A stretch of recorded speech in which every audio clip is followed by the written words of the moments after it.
കൂട്ടുകാരെ, സലിജാസ് കിച്ചൻ്റെ പുതിയ വീഡിയോയിലേക്ക് എല്ലാവർക്കും സ്വാഗതം. ഇന്ന് നമ്മളിവിടെ തയ്യാറാക്കുന്നത് ഒരു പഴംപൊരിയാണ്. അതിനുവേണ്ടി 1.5 കപ്പ് മൈദ എടുത്ത് വെച്ചിട്ടുണ്ട്. 250 ml കപ്പിന് 1.5 കപ്പാണ്. ഒപ്പം തന്നെ 1/2 ടീസ്പൂൺ മഞ്ഞൾപ്പൊടിയും ചേർത്ത് വെച്ചിട്ടുണ്ട്.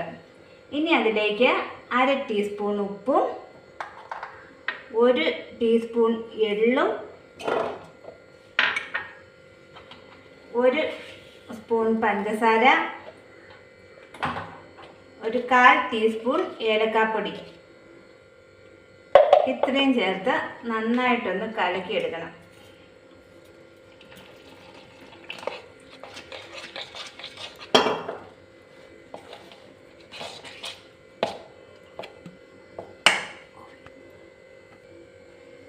മാവിവിടെ ഈ ഒരു ലൂസിലാണ് കലക്കിയെടുത്തിരിക്കുന്നത്. നല്ല തിക്കായിട്ടാണ്. ഇനി ഇതിലേക്ക് നമുക്ക് 1 തവി ദോശമാവ് ചേർത്ത് കൊടുക്കാം. 1 തവി മതി.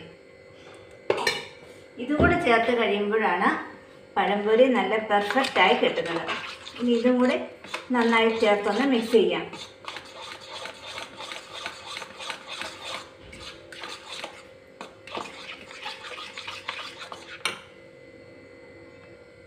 ഒരു 2 നുള്ളു മഞ്ഞൾപ്പൊടിയും കൂടി ചേർത്ത് കൊടുക്കാം.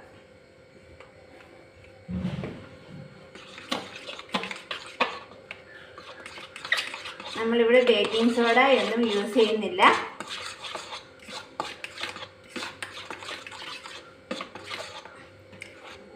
ഇപ്പോൾ മാവ് റെഡി ആയിട്ടുണ്ട്. ഇനി നമുക്കിത് മാറ്റി വെക്കാം. പഴംപൊരി ഉണ്ടാക്കുന്നതിനായി 4 ഏത്തപ്പഴമാണ് എടുത്തിരിക്കുന്നത്. ഈ വലുപ്പത്തിലുള്ള ഒരു ഏത്തപ്പഴം 4 എണ്ണമാണ്. ഇനി ഇത് ഓരോന്നും 4ആയി കീറിയെടുക്കണം.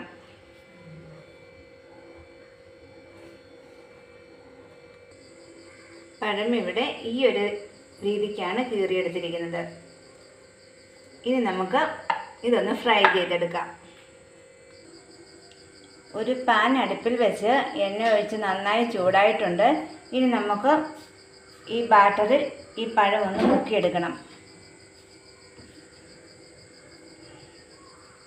പഴം ഒന്ന് നന്നായി മുക്കിയെടുത്തതിന് ശേഷം എണ്ണയിലേക്കിടാം.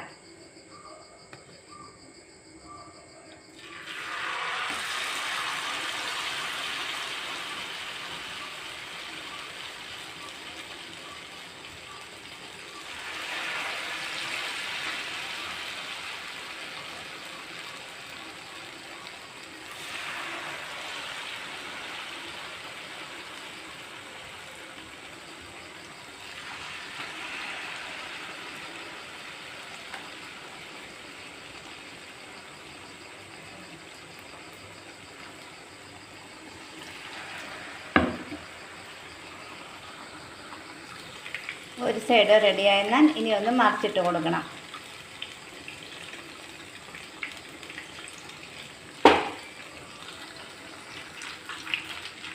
പഴംപൊരി ഇവിടെ റെഡിയായിട്ടുണ്ട്. ഇനി നമുക്കിത് എണ്ണയിൽ നിന്ന് കോരി മാറ്റാം.